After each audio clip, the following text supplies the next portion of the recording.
Hello, everyone, and welcome to an interesting new episode of the StudioMEcast. We are joining you from StudioME's Speakeasy yet again. If you like the look and sound of this podcast, well, you can book this for your own show sometime if you go to StudioME.me. If you're joining us on YouTube, you might consider liking, subscribing, all that fun stuff. But whatever the case, we're just happy you're here.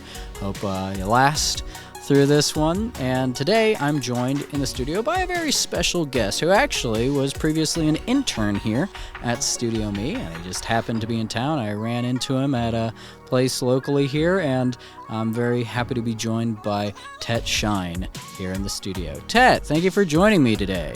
Thank you. So, Htet, you became an intern here at the studio a while back. Then you went on to greener pastures somewhere. You've traveled a lot, all right? You've been to a bunch of different countries. Why don't you just give us a rundown on a bunch of the countries you've been to and if there's been a driving force to why you've traveled so much? Yeah, first, America is like my first destination of travel because I'm an international student from Burma, Myanmar. So it's like my first travel is the U.S. itself. And also, I guess traveling gave me more experiences and more stories to tell as well. And I think there are a lot of stories to tell for each country that I've been to. Yeah. I remember when your application for being an intern here came in, and one of the examples of your work that you had sent was a piece showcasing your ability for dance as well. Is that the first art form that you delved into, or have you, tried a lot of different mediums since then? Yeah, I was introduced to dance first back in Myanmar. Street dancing because American culture, Western media, Step Up, those movies really influence youth culture back in Southeast Asia and the kids back in Southeast Asia. So people imitate the culture and actually it becomes a pop culture. So that's really good. Cool. Yeah. Are there other ways that pop culture there has been influenced by America? Do you get a lot of our movies and stuff like that, or? Yeah, American pop culture, especially music and film and TV, is everywhere in Asia as well. So, very cool. So, when you first came to the United States, what were your apprehensions, or were you excited to come here, or what was it like doing that step in your journey? For me, so it was first a picture of the Cathedral of Learning at Pitt, and then one of my friends after my high school and after graduation, actually before graduation we have to submit applications. Mm-hmm. And they just recommended me a picture of this school. It's a really good school that I should go to, and I just thought it looks like Harry Potter. Yeah, it does. Yeah, so I was like, oh, this is so cool. I should apply to it, and I got it, and here I am. Well, congratulations. That's wonderful. So, what initially made you reach out to StudioME? What were you hoping to learn here when you were an intern? So dance is my background, and then after that I started doing festivals, into events, basically event productions. Mm-hmm.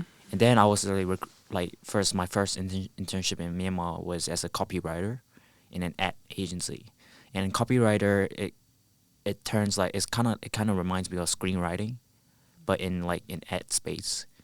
So I just wanted to, and that's how I got into the area of media production, because after writing for these ads, then you produce into the ads. So I have to go to studios to actually look at how they produce it. So in Pittsburgh, I thought this would be a great internship for me to also continue my experience in this media production. So yeah. Awesome. So you interned with us for a while. was it helpful to you? Did you learn a lot? What kind of stuff stood out? Yeah, I think like working at a media production company is different from like in two different ways than like working like interning for like an ad agency. Uh, first first of all, for the ad agency, you're mostly like creatively thinking about ads and like mostly like writing oriented. But like for media production companies like StudioME, I'm more like it's more like production and technical like oriented, which I gain more experiences in like cinematography with Jeff, like when he shoot like movies, and I gain like a lot of like networks in terms of like production people, and yeah, like the way how the screen looks and the visuals look as well. But another difference is how like uh, academic, like where you are supposed to be like creatively like doing it yourself, without any like constraints. But in the media production company like StudioMe, like I learned to be more like consistent and more like systematic in the ways I do, like in terms of like editing and stuff like that, which I initially I didn't know like how to be like consistent, the shortcut ways and stuff like that. But here, by the projects I do here, I learned to be more like consistent, and to do it faster and faster in the way I do things. Yeah. Awesome. So, well, that's cool to hear. Now, you recently we're gonna keep on with this travel theme Yeah. for a bit. You were recently in London, right? How long were you in London? I was there for I think 5 months. Oh, that's a good amount of Yeah, time. yeah. That's good. And you were there for schooling again? Yeah, I Or- was there for like school, and at the same time I was also there for to work in a company there as well. Yeah, so like it's like part time type of thing. What are some of your experiences from being in London? London, there are like a lot of like experiences, but I think it depends on the person who goes to like London or like who travels. For me, I like to make the most out of it, like whenever I travel something in terms of like, because I've already had like project plans to do like before I go to London. But first like and I try to like align with my homeworks, because my homeworks are all about like film in London. It's a film program in London at Pitt. But at the same time, my internship is also what I'm like interested in. Is like immersive media, so it's kind of like immersive like theater, like blurring the boundaries between theater, gaming, and film. So Right. Yeah. I remember when we ran into each other at the Chipotle over there. Yeah. You were telling me about this immersive media. Yeah. Is it? And like what you had been doing with it, a bit and all that. And is that something that before you went to London you were interested in, or like is yeah? Yeah, so like at Pitt actually, so for me, personally, I have not been the person to be like stable in a way of like specializing like one medium. So Okay. like some people are like very like fascinated about just movies. Some people are just fascinated about like, let's say, gaming. For me, I feel like I don't fit in those like categories to just like specialize in one like medium. So for me, I have to like push my way to find a way to like combine like different Yeah. mediums Yeah, into right. and specialize something. So I like write a like a cover letter, and also like at Pitt I was starting some sort of like a collective at Pitt and CMU. It's called like Collab Arts, and it's like an organization where we like combine like diverse like art mediums to do like interactive like shows, to do basically like exhibitions that's not only limited to film, or like that's not only limited to like music genre. So it's like basically like theater, but in a interactive show way, kind of like pop-up shows type of ways. So I wanted to do something like I've been like searching for companies that do stuff like that. So I write a cover letter to send it to the work agency in London, and that's how I like found Swamp Motel, or like they rebranded to Swamp Experience at this moment. And that's how I like found out about it in London, and I got accepted there too. Awesome. Yeah. Now, I've experienced a couple of immersive media. Would they be called productions? Yeah, Okay. productions. I've experienced a few of these things. It's really cool. But we've never talked about immersive media on this podcast before, actually. So for someone who doesn't know what that is, really, like you explained it a bit before, but can you give an example of what someone going through an immersive media production might encounter? Like what this... Could you just give an example of it for us? Like an example of the production? Yeah, like what is it like? Like if we're going to a stage production, I say, well, you sit there and the actors are talking and do that. Yeah. But like for people who are like, I don't know what immersive media is, what is it? So immersive media for me, like for everybody, it is now not only limited to the art or film industry now, because it can be applicable to different like industries, like food even, and even like health or like stuff like that, right? But let's like put it in the boundaries of like art and film for the sake of like simplicity. But so let's say like if it is like an artwork, a Van Gogh, everybody knows like Van Gogh, like the Starry Night artwork, right? And this is a 2D piece, where people see it at a art gallery exhibition. On paper, on a canvas, right? But immersive media production, this turns this like Van Gogh into a 4-dimensional space where people can experience into the Van Gogh artwork in a 4-dimensional like capacity. So it's as if they're in the world of Van Gogh's Starry Night instead of just looking at it in the 2-dimensional space. And so that might look like taking images of Starry Night, maybe lightly animating them and projecting it onto walls and that kind of thing. Yeah. Is there an interactive, like you mentioned video games and stuff like that before, does immersive media include things like, I don't know, you might touch the wall and it reacts to you, that kind of thing as well? Yes, definitely. Now, I'm showing a little bit of my ignorance here. Would an escape room be immersive media? Okay, Yeah. Great, awesome.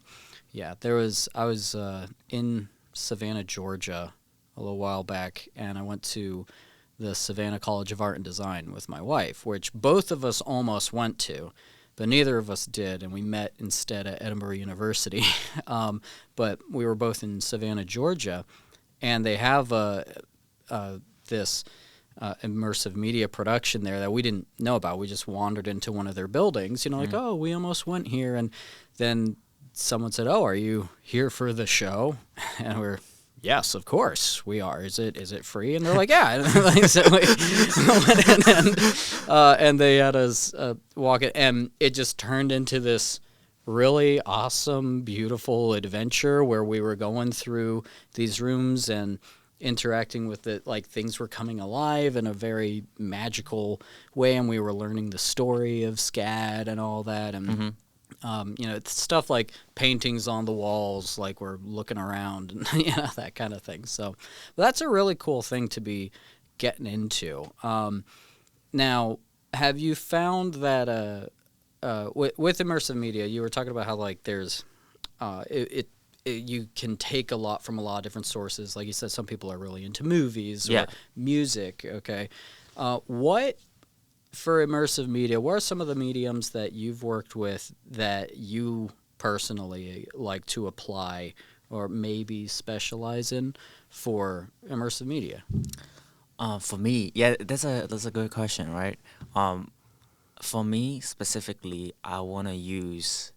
So they're like different. Like it's very broad in a way, but a project I work on like briefly in London was basically there's an installation using AI generated machines, which turn around and they were like mobile. So basically, this exhibition called 180 Studios, it's a platform in London. So there's a group of artists called like UVA artists, United Visual Artists. All right. Yeah. So they make like installations that are numerical.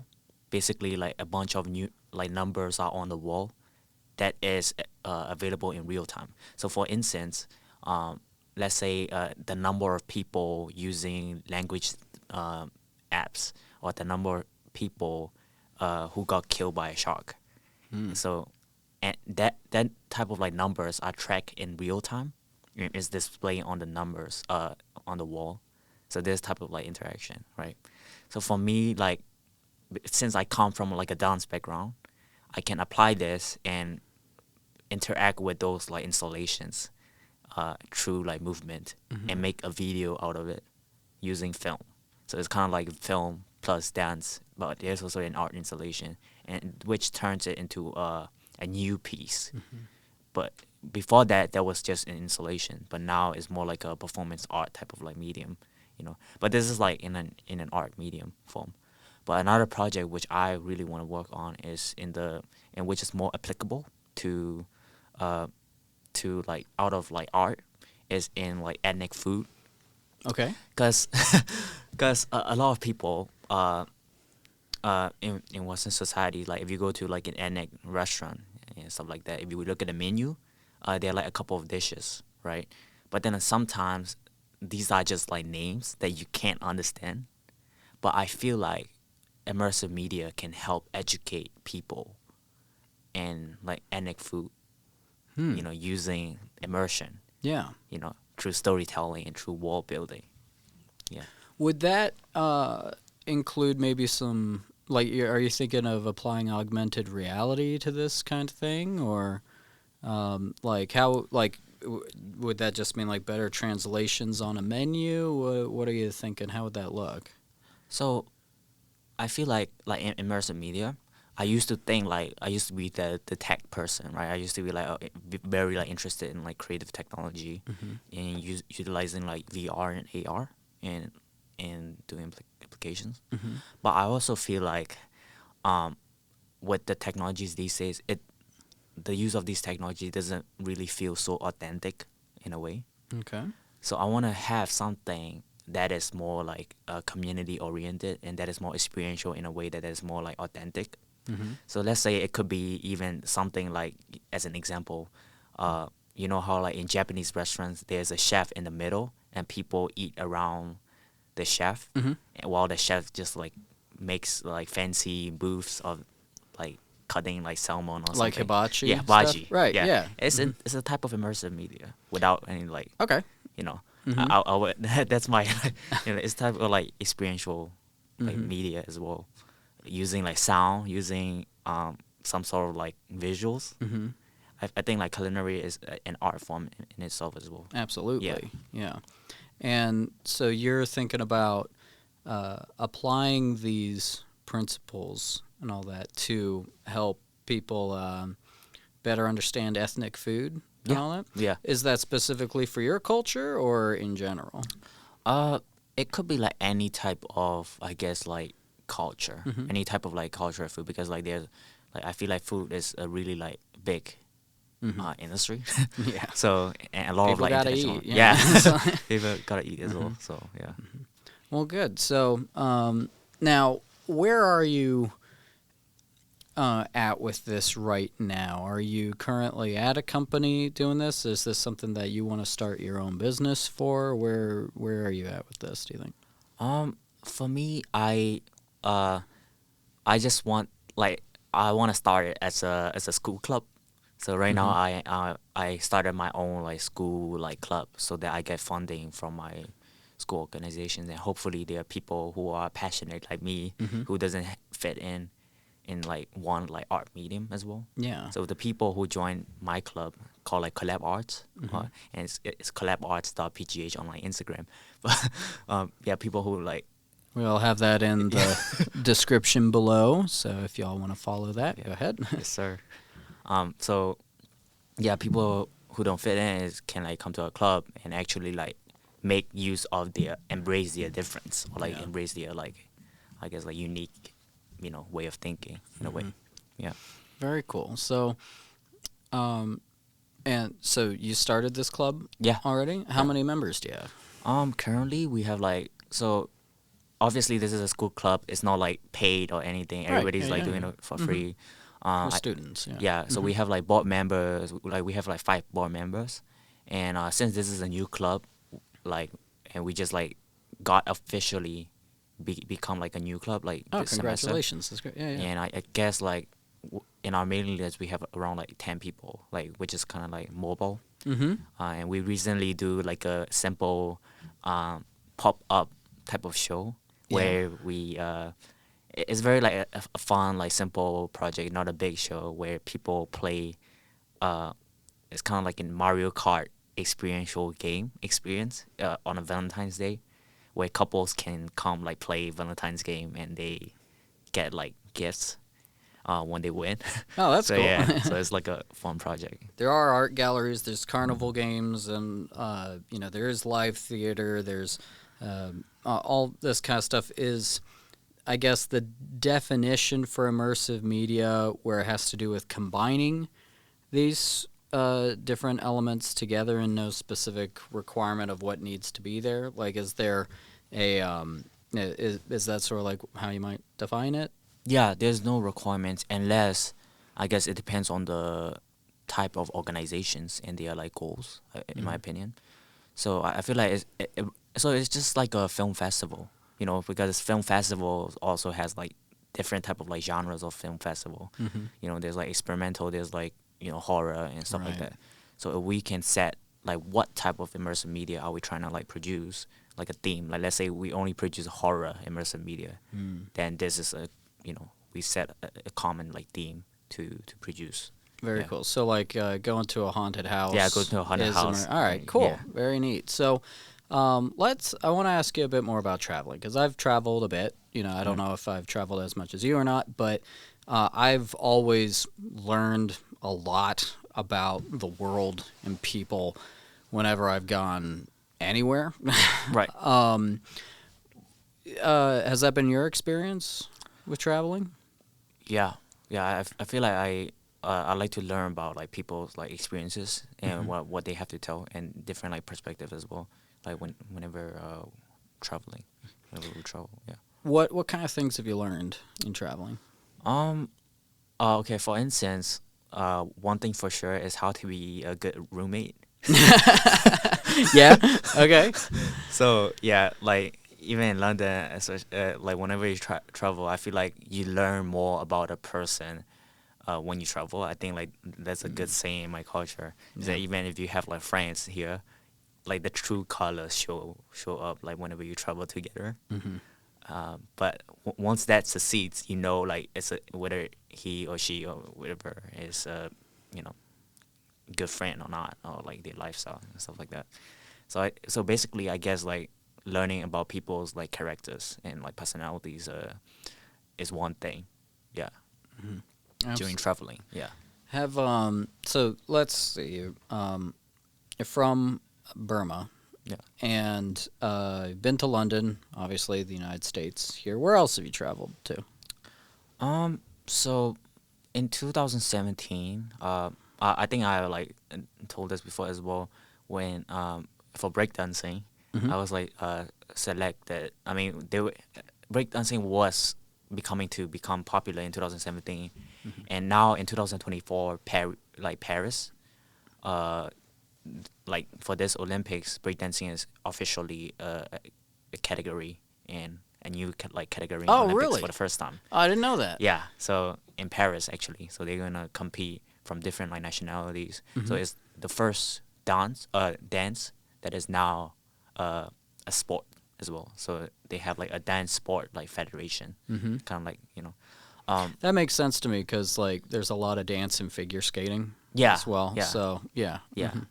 So before that in 2017 they did like youth Olympic games, and that was like a testing for 2024 like Olympic games, and that is when like we were like sponsor to, and then like so they were spread like across like different countries, and I was selected in like one of the top 3 people. Oh, wow. Yeah. Oh yeah. To That's go. cool.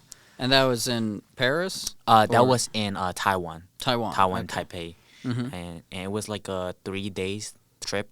Mhm. I guess I forgot if it was like a 1 week trip or 3 days trip, but it was, and we slept with like a blank, like a, you know, like a sleeping blanket. Sleeping bag? Yeah, sleeping bag. Yeah, yeah. Yeah, sleeping bag in the dance studios, like Mm. from like different like nationalities. We just like go like different, like they call it like athletes or like like break dancers. We just like sleep in like one like studio, and that was when I was like 17 years old at the time. So that was a good experience as well. You know, living with like different people, and so like, Because that was people from all over the world? yeah, from And- all over the world. Wow. Like Russians, like yeah, Europeans, Central Asians, you know, yeah, Americans, yeah. Did the people, the dancers there, did they get along well from the other cultures, or how'd that go? So it's really interesting about so this trip is how like it's just like a film festival, or it's just like any other music shows where people don't talk, but they bond with the type of art medium that they do. So before sleeping, we will have what they call like ciphers. Ciphers is when like people would go there and just like practice and show their like moves, like kind of like a show and tell before like breakdancing. And in circles, they would like one after another, they would just dance, because sometimes not all the people speak English, and you know, so they just like bond through like dancing and just like, you know, through gestures and like dancing, and you know, take photos, you know, like become friends. Yeah, it's Yeah. because it's this universal language, I Yeah. guess. So that's really cool. Yeah, I like that when I'm fond of recollecting that at Filmapalooza, the first time I went there, it's just a room full of filmmakers, and you know, even if like sometimes it was me and another filmmaker, and we were both using like, I know a little bit of French and Spanish, you know, and they weren't French or Spanish speaking, and they didn't speak much English either, and so we were like trying to both secondarily, you know, communicate. But it was wonderful, you know, it was a great time. So that's good. So Taiwan, have you been anywhere else? Yeah, Taiwan. What else? Oh, and there is South Korea. Oh, very cool. Yeah, South Korea. I've always wanted to go to South Yeah. Korea. Yeah. Yeah, South Korea, I would say, is a really great example of the entertainment industry in Asia that is popular all over the world. And and I've experienced it myself, because they have a whole tower, and that is dedicated to K-pop, and they have a K-pop museum. And, you know, wow, and people from like, especially Asia and even like America, Europe, they would go all over this tower, and they have different studios, even like different like multimedia studios as well, dedicated to like this entertainment, and people will buy like the American like merchandise and like stuff like that. So it was really like big there, and it's interesting how like, you know, the K-pop industry and has like influence over like Western like societies right now as well. Yeah, absolutely. I remember when Gangnam Style came out and became the biggest thing ever. And even Korean cinema has been really taken over so much stuff. It's great. Like Parasite got Best Picture, and like Bong Joon-ho. and then Snowpiercer before that was really great, and same director. But then Old Boy. Have you seen the original Old Boy? I haven't seen it already. It's so good, man. It's a crazy movie. That was a movie that just every once in a while you see a film that just invigorates you, and you're just like, I gotta, like, wow, that was the coolest thing. I want to make something that's as awesome as that. And Old Boy was definitely that for a lot of people, including me. Right. But that's great, yeah. So if you've been to Korea, Taiwan, all that, do you have a favorite place you've been? I think I don't have a favorite, because it's kind of like asking like, what's your favorite music genre? Because like I feel like different like like areas have different like style and aesthetics and like different people and like culture, and I like I mean, they are like favorite things of like what I like and what I don't like in like different like countries I've been to. So there's no like favorite, I guess, country. But when I say like, but home will always be, I feel like Burma, even though how like, yeah, you know, the political, like the political system is not that good, but it's still like home. You know, home is home. Yeah, Home's home. That's Yeah. right. So, do you think eventually you might settle down back again in Burma, or do you have an idea of where you'd like to live the most? Then. So for me, I feel like, oh, so when I go to London, I realize I like urban cities, or maybe because like I come from a small country that is not full of like art and culture and like urban like art and stuff like that.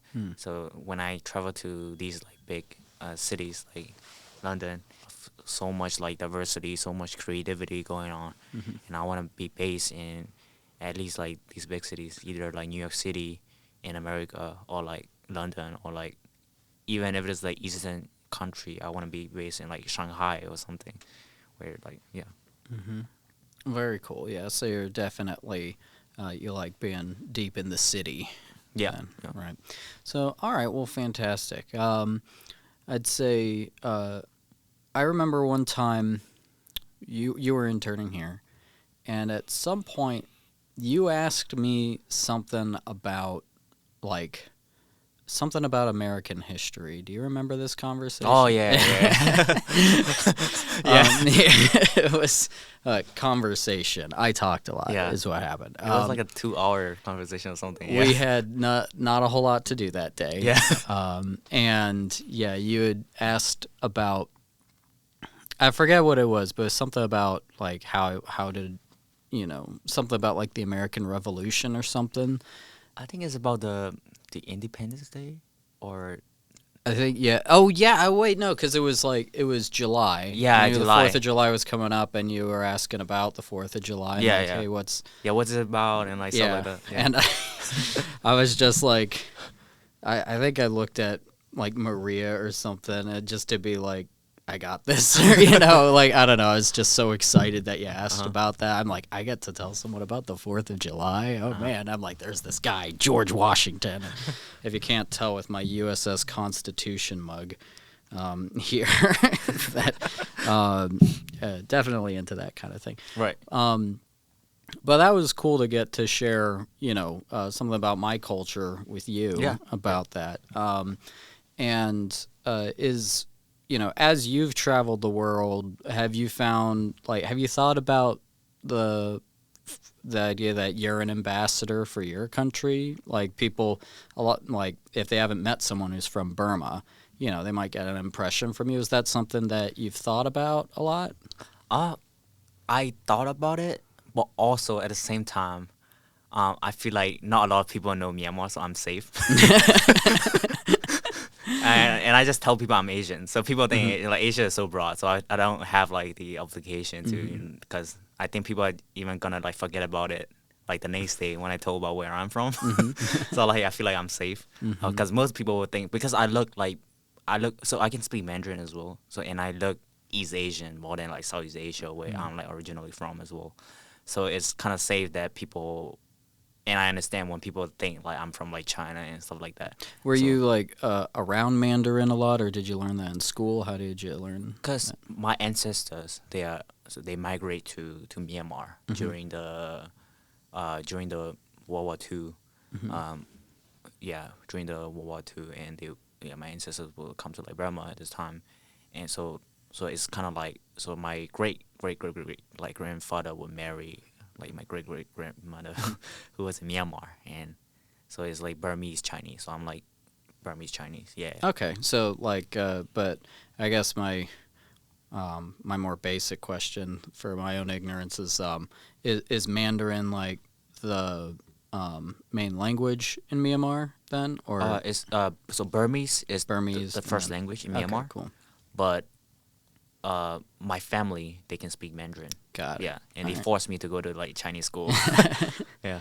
Right. My granduncle Jack was in the British Army during the Second World War, and he was in Burma from 1938, I think, before the British typically view as the beginning of the war. Yeah, you yeah. know, because for the British, they say World War II started when Germany invaded Poland, you know. Yeah. But there was stuff going on with the Sino-Japanese War before that, you know. So it's like, when did World War II start? It depends who you ask. But, yeah, my granduncle Jack was in Burma from 1938 to, I believe, 1945, at least. Like, the entire war, he was right there. And all I know about him in that situation is he got out of it alive. But yeah, when you first started interning, you're like, oh, Burma, Myanmar. I'm like, oh, that's my tenuous connection there, I guess. Yeah. But we talked a bit about a film that's about a prominent figure in Right. Myanmar. Yeah. And I think that would be a cool topic to finish up with, properly, which is, why don't you tell us about you know what I'm talking about? Yeah, All yeah, right. yeah. Why don't you tell us a little bit about that person and the film? The name of the film is called The Lady, which means, yeah, she is a lady, but she's not just a simple, like an ordinary lady, because she is, I think, one of the first presidents, I would say, because like one of the first like female presidents, in Southeast Asia, or like in Asia in general. But which is interesting is that she is not only the president of a democratic country, but because is a country where there's like military authoritarian government, and out of it, she become a president in an oppressive country. So which is like, and the movie revolves around her during the era of like 1988 uprising, but it was a banned movie. So people have to, I guess, like go through like different. It's not even like premiere all around, so it's like a lost type of media, but people kept it safely somewhere Wow. in their like archival storage, or you can even like find it online, but just not in like mainstream like media like Netflix or something. Although people try to like pitch it to Netflix to be shown, but it's still not like premiere. I didn't know that about that. Yeah. Wow. Okay. Yeah. So Was it banned by the government in Myanmar? yeah. Wow. Where is she now? She's now in Myanmar, in Burma as well, but she is now she's now like prisoned. She's now like prison for after the 2021 military coup d'état. Yeah, she's now like So, and it's not possible to find this film right now, or it's really difficult to get a copy of this thing. I think it's possible through some like different like sites, I guess, like that is not so popular. But I feel like if you search deep enough in the website and stuff like that, I think people can downloadable like links. Have you seen it? I have seen it. Right. Do I need to cut that out that you've seen it, or? It's okay. It's fine. Okay. Yeah, it's fine. I can if you want me to. Yeah, I don't know what the rules are. But anyway, yeah, it's America, First Amendment, but I don't want you to get in trouble or anything like that. So, all right, cool. Well, is it a good movie? It is based on a true story, anyway. So I think like whenever, like regardless of whether the movie is good or not, I think like it's true. So I would say it as a. But sometimes I feel like the filmmaker. I think he's from France, the director. But I might forget about it. I might be wrong about it. I forgot his name, but maybe there were some like exaggerations to it a little, just to like make it more like interesting, so that people understand, because obviously it's a film, but I think it's more like a somewhat like a, how do you say it, like a documentary but reenacted type of way. Yeah. Okay. So. Well, I think at the very least we could probably put the IMDb link to that in the description if anyone wants to learn more about that film. But all right, well, Htet, has been a nice conversation. Thanks a lot for joining me today. Are you going to be in town for a while, or are you off somewhere else soon? Yeah, I'm in college right now, so I think I'll be in town for a while.